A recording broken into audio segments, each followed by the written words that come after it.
Esta semana ha sido una semana diferente. Para mí ha sido una semana rara y extraña, porque me tuve que quedar quieto. Y para mí eso es muy difícil, quedarme quieto. No entendí, le pregunté al Señor por qué me hace quedar quieto. Estar 3 días sin manejar, estar 3 días sin moverme. Pero todo viene dentro de un propósito específico de Él.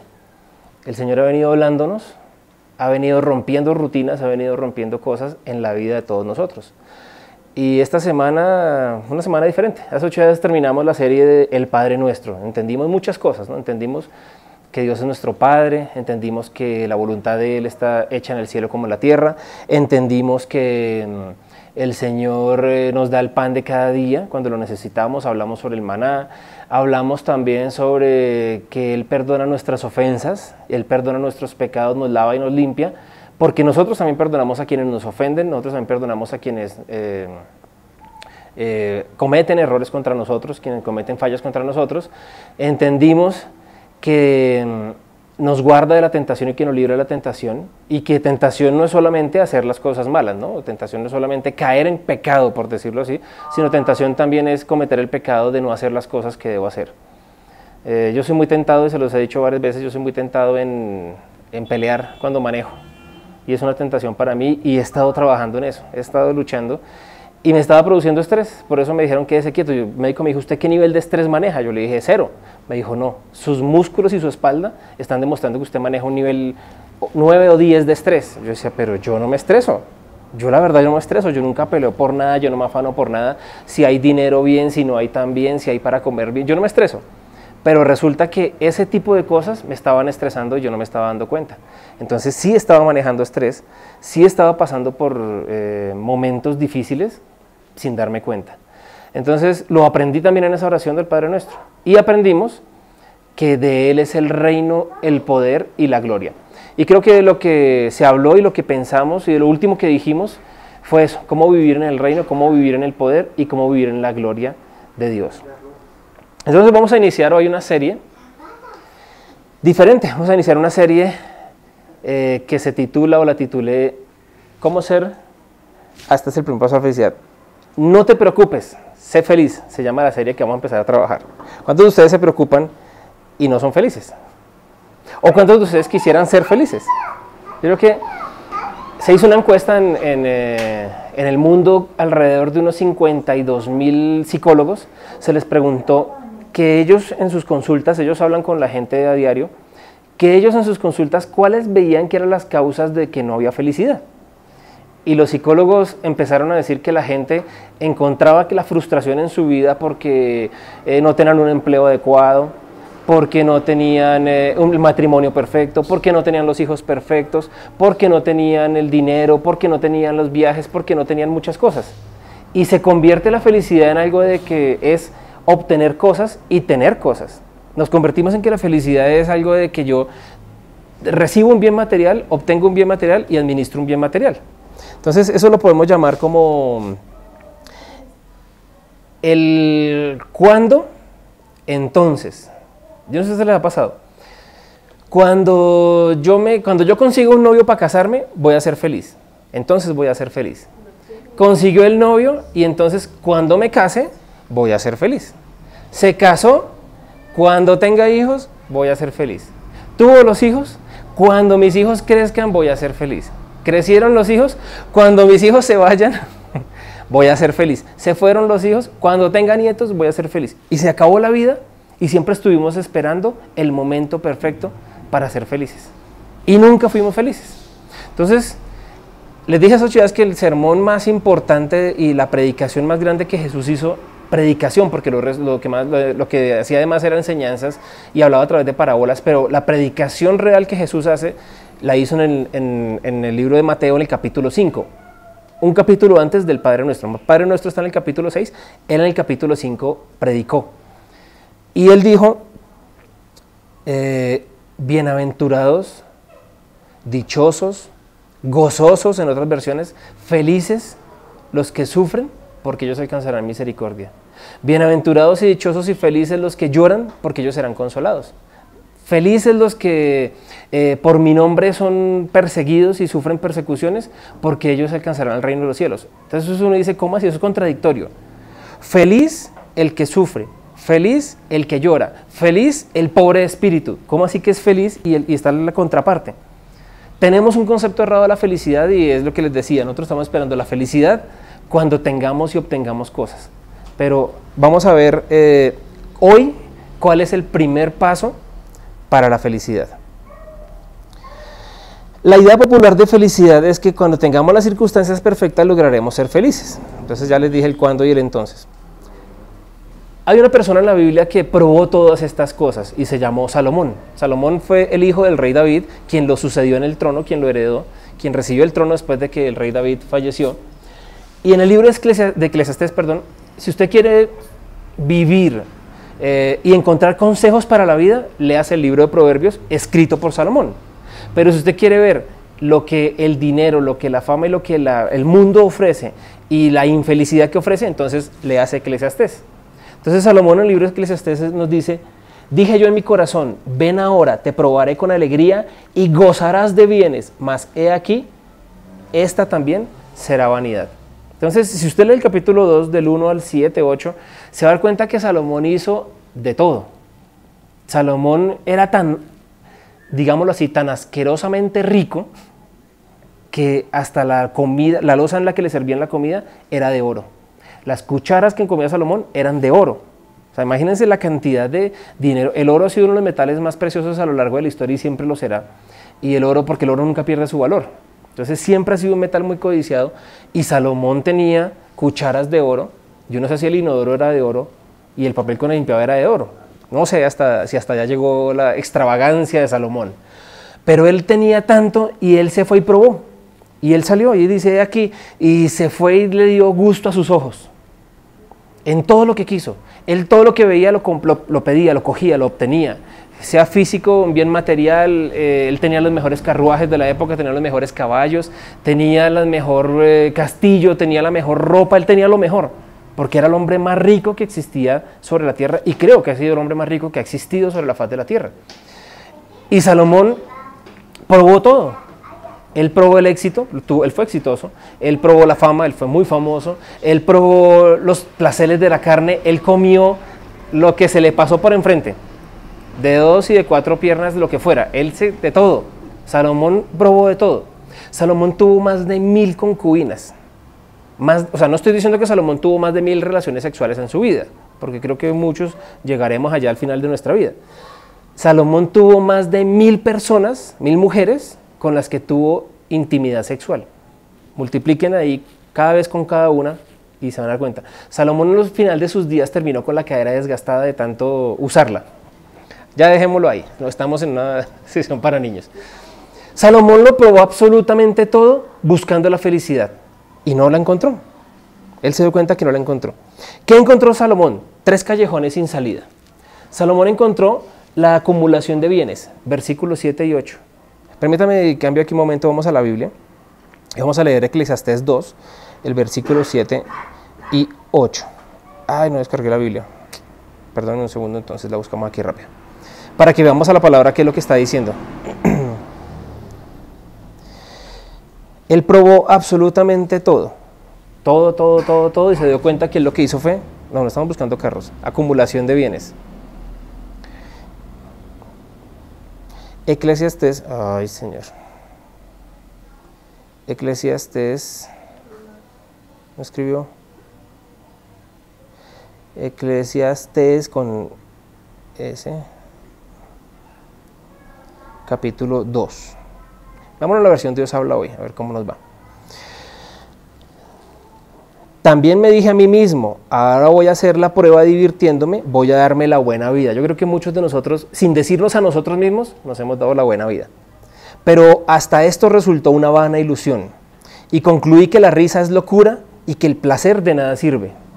Con mi mente bajo el control de la sabiduría quise probar el estímulo del vino y me entregué a él para saber si eso es lo que más le conviene al hombre durante sus contados días en este mundo. Se volvió un parrandero, borracho. Realicé grandes obras, me construí palacios, tuve mis propios viñedos, Cultivé mis propios huertos y jardines, y en ellos planté toda clase de árboles frutales. Construí represas de agua para regar los árboles plantados. Compré esclavos y esclavas, y aún tuve criados nacidos en mi casa. También tuve vacas y ovejas que cualquier otro antes de mí en Jerusalén. Junté montones de oro y plata, tesoros que antes fueron de otros reyes y de otras provincias. Tuve cantores y cantoras, placeres humanos y concubina tras concubina. Fui un gran personaje y llegué a tener más que todos los que fueron antes de mí en Jerusalén. Además de eso, la sabiduría no me abandonaba. Nunca me negué ningún deseo, jamás me negué ninguna diversión. Gocé de corazón con todos mis trabajos y ese gozo fue mi recompensa. Me puse luego a considerar mis propias obras y el trabajo que había costado realizarlas y me di cuenta de que todo era vana ilusión. Un querer atrapar el viento y de que no hay nada de provecho en este mundo. Después me puse a reflexionar sobre la sabiduría, la estupidez y la necedad. ¿Qué más podrá hacer el que reine después de mí? Solo lo que ya antes ha sido hecho. Y encontré que es más provechosa la sabiduría que la necedad, así como es más provechosa la luz que la oscuridad. Parémoslo ahí. Yo no sé si ustedes habían leído esto. Yo no sé si habían leído alguna vez el libro de Eclesiastés. El libro de Eclesiastés nos dice las cosas, él ya las probó. Yo les he hablado que muchas veces nuestras madres dicen, mire el espejo que ya el otro lo hizo, mire que la otra ya metió las patas, mire el otro cómo le fue, no repita la historia. Salomón ya dijo, yo me voy a sacrificar por la humanidad de aquí en adelante y yo me voy a entregar a la pasión de la carne, yo voy a comprar todo lo que pueda, yo me voy a emborrachar, yo le voy a dar gusto a mis ojos y desgusto a mis ojos y a mi cuerpo. Y después dijo, esto de nada sirve, es como querer atrapar el viento. ¿Cuántos de nosotros podemos encapsular el viento o atraparlo? Es imposible. Simplemente es una vana ilusión. Entonces estábamos viendo que en el versículo 3 al 7 decía que con mi mente bajo el control de la sabiduría quise probar el estímulo del vino y me entregué a él para saber si eso era lo que me convenía al hombre durante los contados días en este mundo. Entonces él encontró 3 callejones sin salida. Primero, la acumulación de bienes, que están en esos versículos. Si se dieron cuenta que dijimos que ahí hizo montones. O sea, él no dijo, tuve bodegas guardadas, montones. La palabra literal del hebreo montones es que eran montones. O sea, las caletas de los traquetos nada que ver al lado de lo que tenía Salomón. Compró los palacios. Él dijo, nadie antes de mí en Jerusalén había tenido tanta riqueza, no había tenido tantas cosas como yo. Vimos que Abraham muchos años antes, cientos de años antes, era un hombre muy rico. Y Salomón fue mucho más rico que Abraham. Entonces, ¿cuáles son los 3 callejones que él encontró? Número 1, la acumulación de bienes.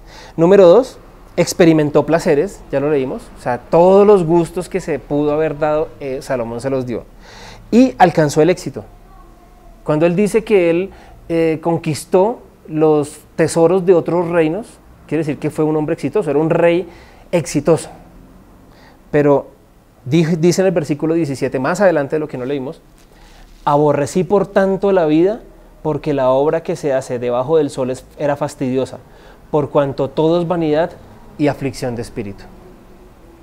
Muchas veces nosotros desperdiciamos nuestra vida buscando la felicidad y la buscamos en lo que no es.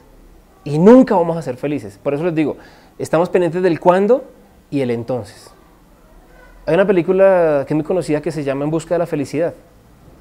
Y fíjense la lucha de él, nosotros diríamos, y creo que muchos nos identificamos cuando vemos eso, que nos toca aguantar hambre, que nos toca pasar duro con nuestros hijos y esperamos ese día que nos llamen de la bolsa de valores y nos den y seamos millonarios.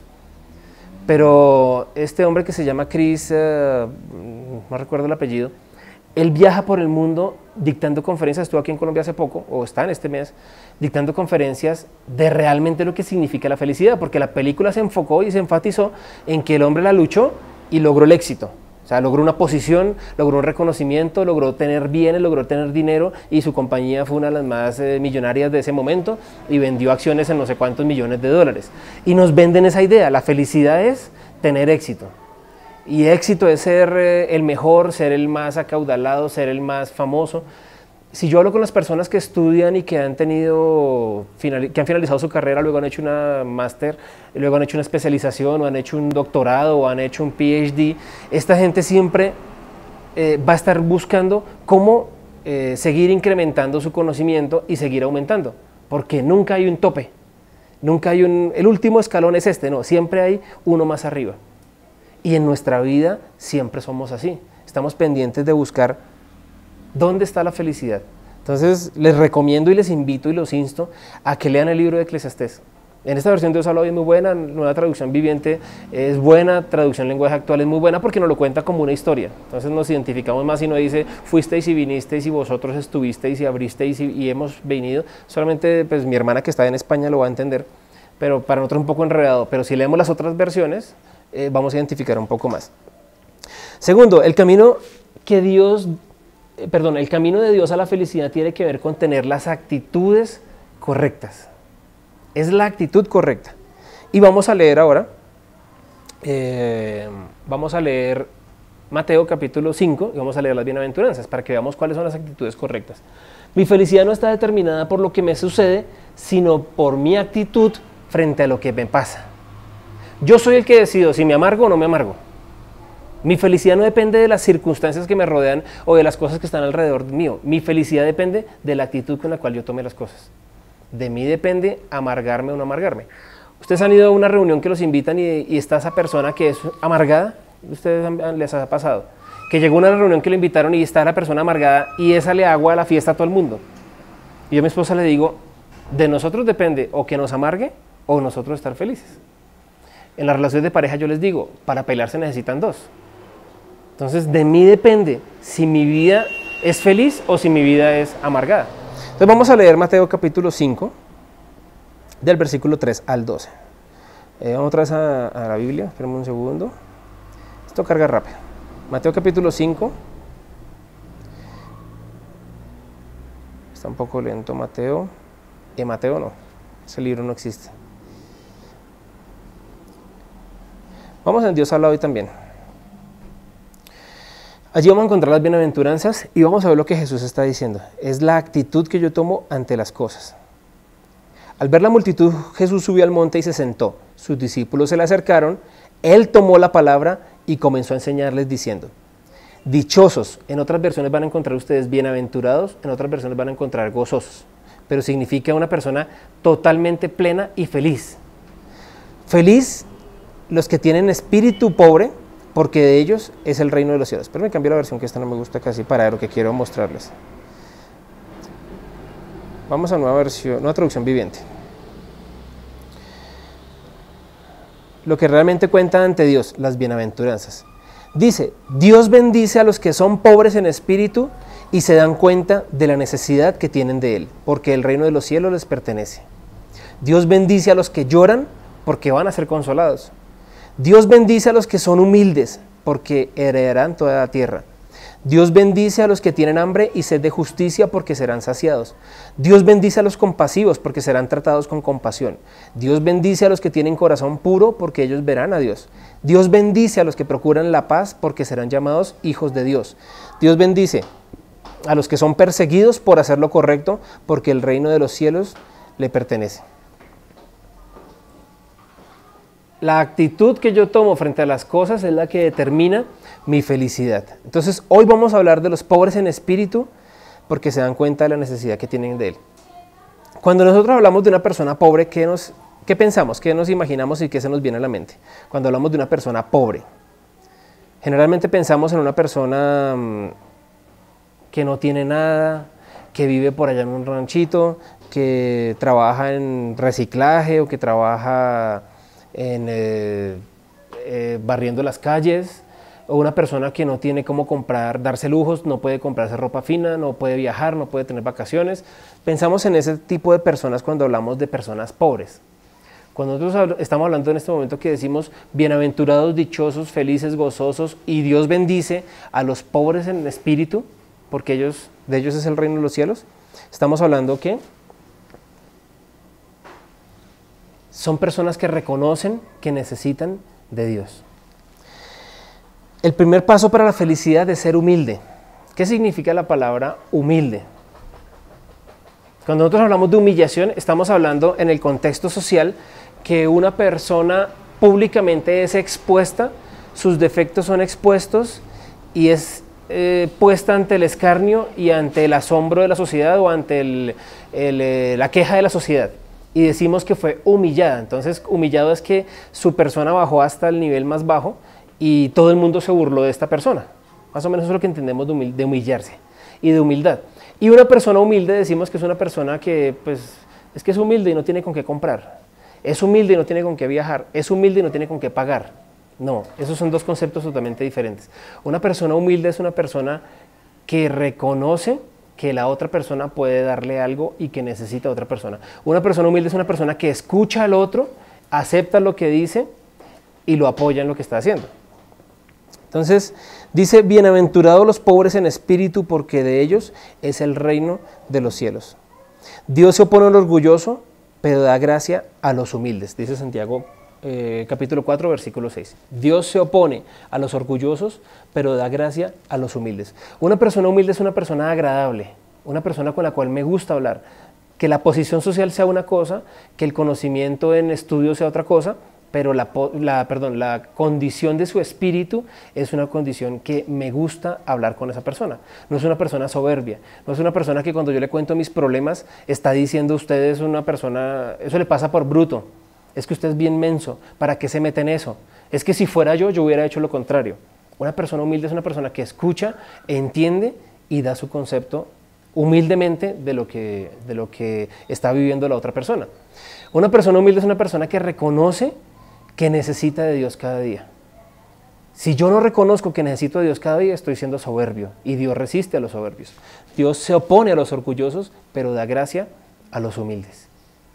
Yo puedo tener los títulos y el conocimiento y el respaldo de Dios, pero si yo no reconozco cada día que necesito de Dios, si yo no reconozco cada día que cuando voy a hablar en público, cuando voy a predicar, cuando voy a presentar el evangelio a otra persona, cuando voy a compartir de la Biblia con otra persona, yo no reconozco que necesito de Dios, estoy siendo soberbio. El día que yo como maestro de la palabra no le pida al Señor su direccionamiento y no le pida al Señor su permiso y no le pida a Dios que Él sea hablando a través mío, voy a ser yo en la carne y ustedes no van a recibir absolutamente nada. Entonces, el primer paso es ser humilde. Ahora, ¿cómo la humildad puede aumentar mi felicidad?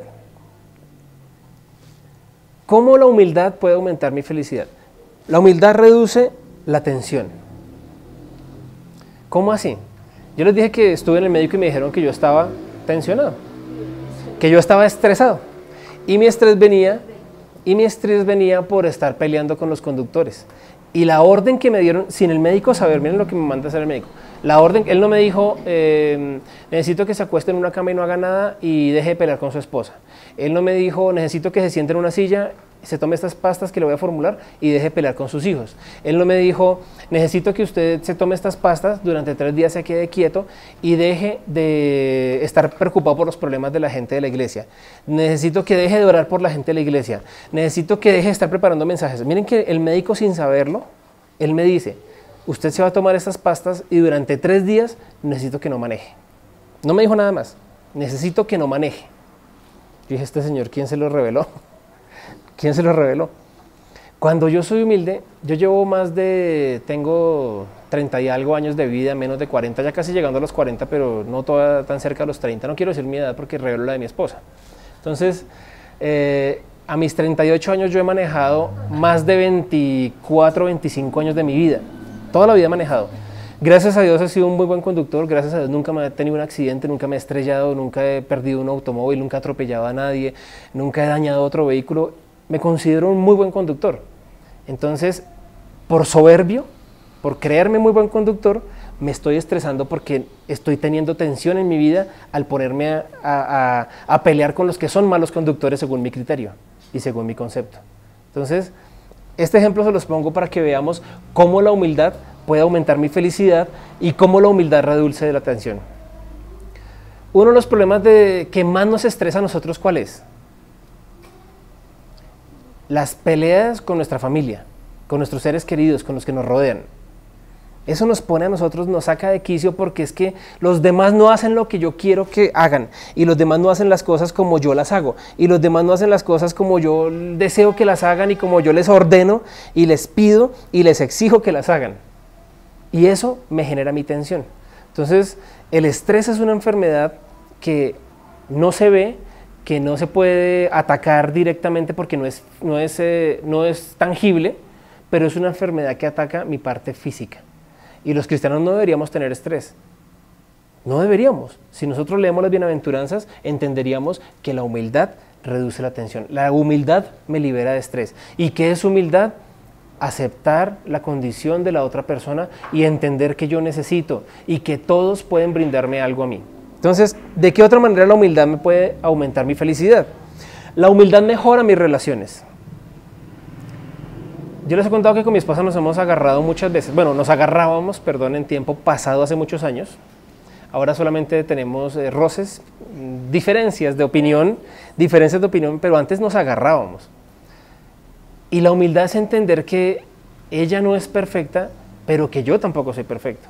Humildad fue entender que yo necesitaba ponerme en el lugar de ella, ponerme en la situación de ella y escuchar lo que ella necesitaba, entender la condición social, cultural, económica y de familia, el trasfondo que ella traía en su vida. Mi familia era diferente a la de ella. Empezar a entender todo eso y ponerme en la situación de ella es humildad. Nosotros peleamos por cosas tan tontas como la loza. Yo vengo de un hogar donde somos 9 hermanos, donde se hacía sopa y seco y eso era un batallón, eso era un restaurante porque mi mamá ponía la olla gigante y nos tocaba lavar la loza. No sé, yo creo que de los 7, 8 años lavaba la loza y nos repartíamos con mis hermanos. Entonces mi mamá mandaba a unos a estudiar por la mañana, otros a estudiar por la tarde. Muy sabia porque a los de la mañana, los que estudiaban por la tarde, que estaban en la mañana les tocaba hacer el almuerzo. Y los que llegábamos que estudiábamos en la mañana y llegábamos en la tarde, tenían que lavar la loza del almuerzo y hacer la comida. Y los que llegaban en la tarde, en la noche, tenían que lavar la loza de la comida. Mamá era muy sabia con eso. Pero eso eran unas toneladas de loza. Y mamá colocaba el plato pando, el plato hondo encima, y la sopa, mi buena porción de sopa, y aparte el seco. ¿Cuántos platos por persona? Multipliquen por 9 y mezclen el jugo. Ahí llegamos. Entonces, para mí esa parte era, nosotros nunca nos acostamos con la cocina, con la loza hasta el techo, porque no se puede. Imagínense 2 días sin lavar la loza en mi casa. Era imposible, era totalmente imposible hacerlo. Entonces, todos los días lavábamos la loza. Pero ¿qué pasaba en la casa de mi esposa? Ella creció con su mamá, su hermana y su abuelita. Y la abuelita les ayudaba y les colaboraba mucho con todo. Entonces, mi esposa no estaba acostumbrada a lavar loza. Y ella pues hacía y cocinaba y para hacer un arroz ensuciaba 7 ollas y dejaba todo el desorden en la cocina. Y yo entrar ahí y ver ese desorden, eso era una fuente de pelea. Pero yo peleaba porque yo decía, pero ¿cómo es posible no lavar un plato? Y hasta que estaba la última cuchara sucia, ella lavaba. Y eso era una pelea. Esa era una de las fuentes de pelea de nosotros dos. Identificamos el problema. Pero ¿cómo logramos solucionar esa situación? ¿Cómo logramos salir adelante? Yo le dije a mi esposa, yo con mucho gusto lavo la loza, yo no tengo ningún inconveniente. Yo con mucho gusto te hago el favor y te ayudo, le decía yo con humildad. Pero a mí déjeme la loza ordenadita. Entonces, como nunca la dejaba ordenada, pues yo nunca se la lavaba. Pero empecé a entender que ella venía de un contexto diferente. Empecé a asimilar las cosas que ella traía. Yo no podía pretender que ella fuera como mi mamá, como mis hermanos o como yo. Entonces, en ese rango de ideas, con humildad, empezamos a mejorar nuestra relación. Y ella, el caso, pues el opuesto, empezó a entender también la diferencia, que yo venía de un hogar con un papá y una mamá, que es diferente a venir de un hogar de solo una mamá. Eso es diferente. Tener la figura paterna es diferente a no tener una figura paterna. Entonces empezamos a entender eso y nuestras relaciones mejoraron. Cuando empecé a ser humilde, porque era muy soberbio y era muy altivo, cuando empecé a ser humilde, empecé a tener más amigos. No sé si a ustedes les pasa. ¿Cuántos amigos tienen ustedes? A veces contamos con la mano. Si yo no tengo amigos, algo está pasando en mi relación. ¿Por qué a la gente no le gusta relacionarse conmigo? ¿Porque yo soy el que más me la sé? ¿Porque hablamos de un tema y yo ya lo conozco? ¿Yo ya he viajado? ¿Yo ya he ido? Yo no sé si ustedes se acuerdan de esa serie que se llamaba hace muchos años, la grabaron, pero la siguen pasando en televisión, que se llama El Chavo del Ocho. Y yo no sé si ustedes conocen personas como Kiko. El chavo salía con su coquita de madera, hecha con un palo de madera y con una cuerda, y salía el chavo a enchocolar la coca, como él dice, y Kiko lo veía y cuál era la reacción automática de Kiko. Lo primero que Kiko hacía era irse corriendo, sacar la coca que le habían traído de Estados Unidos de plástico que ponía luces, bueno, como fuera, y salía así, y empezaba a humillar al chavo. Esa era una persona soberbia, y hay mucha gente que crece con el síndrome de Kiko. Hablamos con la gente, le digo, voy a comprar un carro. ¿Qué carro? Esta marca específica. Y la respuesta es, no, eso es carro para pobre. El mío es que es mejor, mi carro sí tiene, mi carro fue importado, mi carro tiene versión automática, mi carro tiene esto. Voy a comprar un computador, ¿cuál compró? No, uno de escritorio que venden en un almacén de cadena. No, el mío lo traje importado de Estados Unidos y el mío hace esto y hace esto y hace esto. Me compré un pantalón de este, no, es que usted no sabe, yo ropa me compro este que me costó no sé cuántos miles de millones de pesos. Es gente soberbia y Dios, Dios resiste a los soberbios, pero Él da gracia a los humildes. Entonces, ese tipo de personas no tienen buenas relaciones. ¿Cómo logro que la humildad aumente mi felicidad? La humildad mejora mis relaciones. Cuando yo soy humilde, se mejoran mis relaciones. ¿De qué otra manera la humildad aumenta mi felicidad? Porque la humildad libera el poder de Dios. Hace 8 días hablamos de, porque tuyo es el reino, el poder y la gloria. ¿Cómo libero yo el poder de Dios? A través de ser humilde. Y ser humilde es reconocer que yo necesito de Dios cada instante de mi vida. Y cuando yo dependo de Dios, cuando yo aprendo a soltarme, cuando yo aprendo a confiar en Dios y cuando yo aprendo a decirle al Señor, yo necesito de ti para tomar esta decisión, yo necesito de ti para que tú me sigas, yo necesito de ti para que me guíes y me direcciones, el poder de Dios se libera. Nosotros con mis hijos hacemos un devocional todos los días en la noche. Nos sentamos más o menos 1 hora, al comienzo eran 10 minutos y se cansaban, 5 minutos y ya estaban estresados, orábamos 3 minutos y ya estaban durmiéndose, pero hemos tratado el ejercicio, hemos trabajado en el ejercicio y ahora duramos 1 hora, hora y media y no lo sentimos, no sentimos el tiempo del devocional.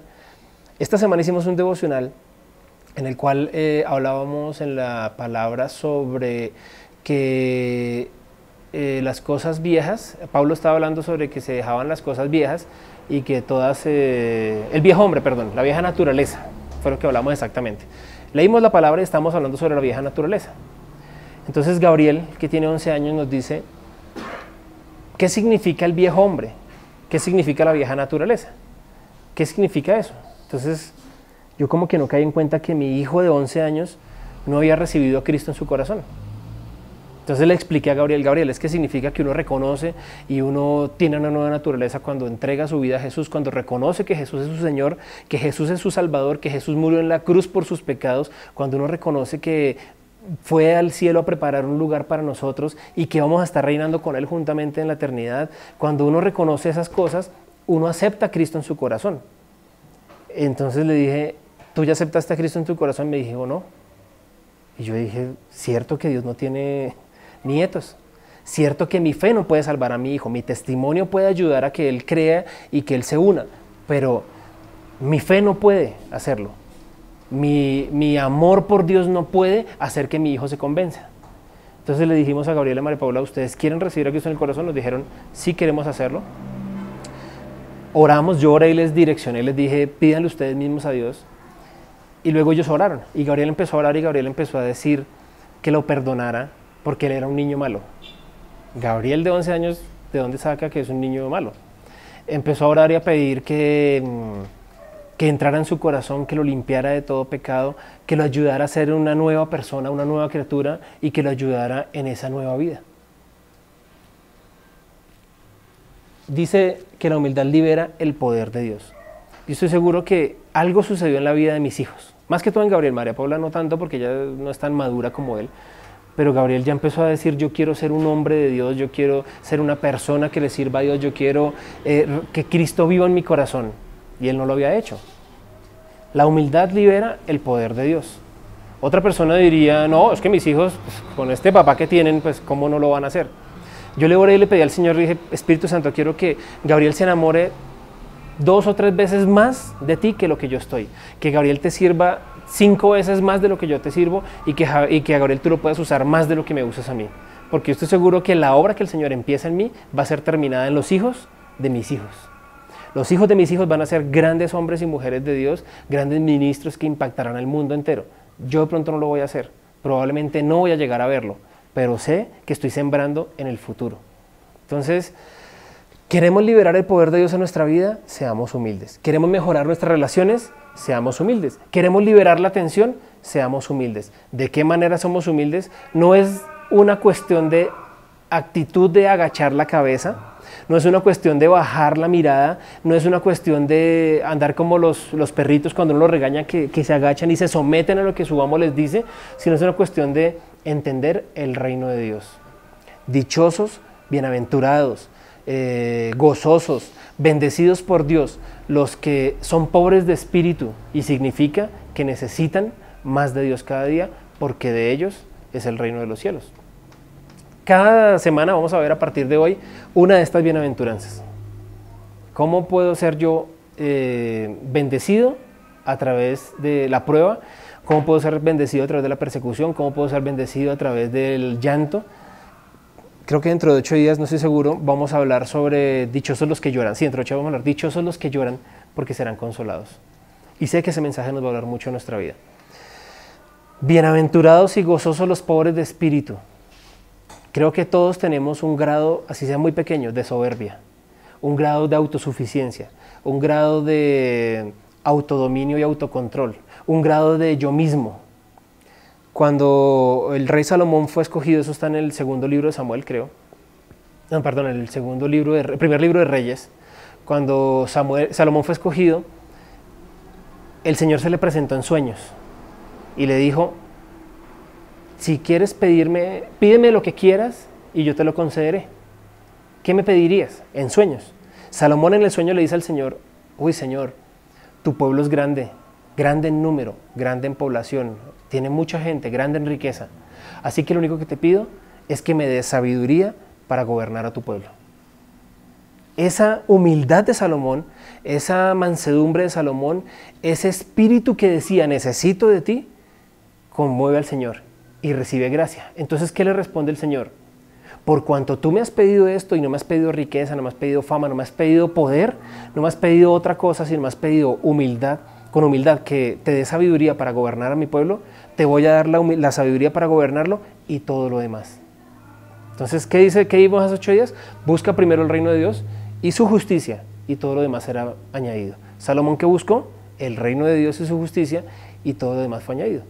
Entonces, más adelante vamos a seguir hablando de Salomón, porque estas bienaventuranzas van a tener mucho que ver con esto. Entonces, bienaventurados los pobres de espíritu, que son quienes reconocen que necesitan de Dios cada día. Bienaventurados los que con humildad y con mansedumbre piden el auxilio y la ayuda de Dios. Bienaventurados los que hoy queremos librarnos la tensión, hoy queremos sacarnos el estrés, hoy queremos recibir de Dios una dirección, porque seremos bendecidos por Dios. Vamos a orar y darle gracias a Dios por esta mañana, por esta palabra, y quiero pedirle al Espíritu Santo que nos ayude durante esta semana a que entendamos en qué área de nuestra vida somos soberbios, en qué área de nuestra vida no somos humildes, en qué área de nuestra vida nosotros somos prepotentes y humillamos a las personas, menospreciamos a las personas y maltratamos a las personas, muchas veces sin intención. A veces decimos: no, yo soy humilde, deme un plato de sopa, pero cuando la vemos decimos: ¿y me va a salir solo con eso? A veces decimos: somos humildes, pero nos toca subirnos a un bus que está lleno y renegamos todo el día. A veces decimos: somos humildes y estoy sin trabajo, pero me ofrecen un trabajo y yo quiero ser el gerente. A veces decimos: yo soy humilde, pero tengo un problema de pareja, un problema con mi familia, y ni por nada del mundo, cielo y tierra pasarán y se caerá todo, pero yo no le vuelvo a dar el saludo a este o a esta. Espíritu Santo, te damos gracias por reargüir nuestro corazón, te damos gracias por hablar a nuestra vida. Te damos gracias, Padre Celestial, por el amor que tienes por nosotros, por la humildad que tú nos enseñas cada día, porque enviaste a tu Hijo Jesús a morir en la cruz, y quien humildemente vino y entregó su vida por nuestros pecados. Gracias, Señor, por esta palabra que hemos recibido, porque una de las enseñanzas más importantes que tú diste en el tiempo que estuviste aquí en la tierra fue este sermón de los montes, las cosas que realmente te importan a ti. Bienaventurados los pobres de espíritu, porque de ellos es el reino de los cielos. Gracias, Señor, porque podemos reconocer hoy que te necesitamos cada día. Hay veces que nos sentimos que estamos en el mejor nivel espiritual, en el mejor momento espiritual, y como que tu presencia está tan metida en nosotros que nosotros solamente decimos: quiero esto, y tú no lo das. Pero también hay momentos en los que nosotros clamamos, oramos, ayunamos y buscamos tu rostro y sentimos que tú te has alejado de nosotros. Hoy queremos reconocer que te necesitamos cada día, que esto que estamos emprendiendo, estas labores que estamos queriendo hacer, estos proyectos, estos planes, estas metas, estas nuevas modificaciones que queremos hacer en nuestra vida, en estos días, en este tiempo, finalizando este mes, queremos que sean direccionadas por ti. Reconocemos que te necesitamos a ti, reconocemos que tú eres el creador del cielo y de la tierra, el que da, el que abre, el que quita, Señor, y pone reyes. Tu palabra dice que nosotros hemos sido llamados a ser cabeza y no cola, pero muchas veces no llegamos a ser cabeza porque nuestra prepotencia y nuestra soberbia y nuestro orgullo y nuestra altivez no permiten que tú nos des. Muchas veces no recibimos lo que tú quieres darnos a nosotros porque no estamos preparados para recibirlo, porque nuestro espíritu está enaltecido, porque nuestro espíritu es soberbio, porque nuestro espíritu está crecido, está acrecentado, pero a favor de nuestra carne, porque somos autosuficientes y porque creemos que nosotros no las sabemos todas y que solo nosotros podemos hacer las cosas. La palabra que hoy nos has dado nos ha enseñado a hablar de la humildad y queremos dar el primer paso para la felicidad, y este primer paso para la felicidad es ser humilde, Señor. Y si yo soy humilde, voy a lograr reducir el estrés. Si yo soy humilde, voy a mejorar mis relaciones. Y si yo soy humilde, voy a desatar el poder tuyo en mi vida. Hoy quiero pedirte perdón, Señor, por los actos de soberbia. Quiero pedir perdón por las personas que he ofendido, que he molestado, que he humillado a lo largo de mi vida o de pronto en estos días cercanos. Pido perdón, Señor, por estas personas que de pronto no tienen mi nivel de conocimiento, mi nivel intelectual, de pronto no tienen mi nivel social, mi roce social, de pronto no tienen las cosas que yo tengo, de pronto no hablan como yo hablo, de pronto se expresan mal, de pronto se visten mal, de pronto comen mal, Señor. Y en muchas ocasiones yo he ofendido a personas así. Hoy te pido perdón, Señor, para con ellos. Te pido que me ayudes a amarlos, a aceptarlos, a respetarlos y a ser humilde, Señor. Toda persona que está en esta tierra fue creada por ti. Ayúdame, Señor, a entender y amarlos como tú los amas, porque si yo logro ser humilde, tu poder se va a desatar en mi vida. Te doy muchas gracias por todos los que estamos aquí en esta mañana, por todos los que están conectados online. Te pido, Señor, una vez más, que nos ayudes en nuestras finanzas, que nos ayudes en nuestra salud, que nos ayudes en nuestras decisiones, que nos ayudes, Señor, y nos cubras, nos protejas y nos guardes, que tú envíes tus ángeles a cada paso que damos por delante, que tú envíes legiones de ángeles a guardar nuestro camino, a proteger nuestro camino, que tú nos ayudes a entender los contactos divinos, que tú nos ayudes a mirar las cosas que vienen, si son tuyas o no son tuyas, que no sea nuestra carne, que no sea nuestra emoción, sino que sea tu voluntad para cumplir tu propósito en las decisiones que nosotros tomemos. Ayúdanos a ser sabios, Señor, ayúdanos a entender y a recibir con humildad y con amor y con agradecimiento el plato de comida que nos das cada día, el pan que nos das cada día, el techo que nos has permitido tener, sea donde sea como sea y sea cual sea, te agradecemos por ese techo, Señor. Aprendemos a mirar las cosas y no las circunstancias que nos rodean, sino la actitud que debemos tomar ante ello. Gracias, Señor, por el momento que estoy pasando. Gracias por las lágrimas. Dentro de 8 días tú nos vas a hablar que somos bienaventurados al llorar porque recibiremos consuelo.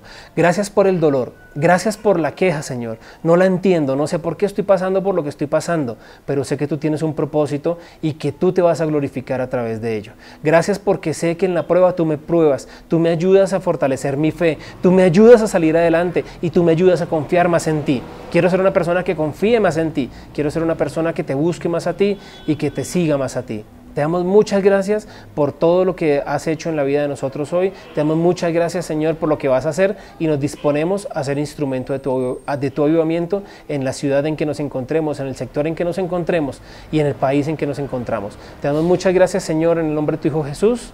Amén y amén.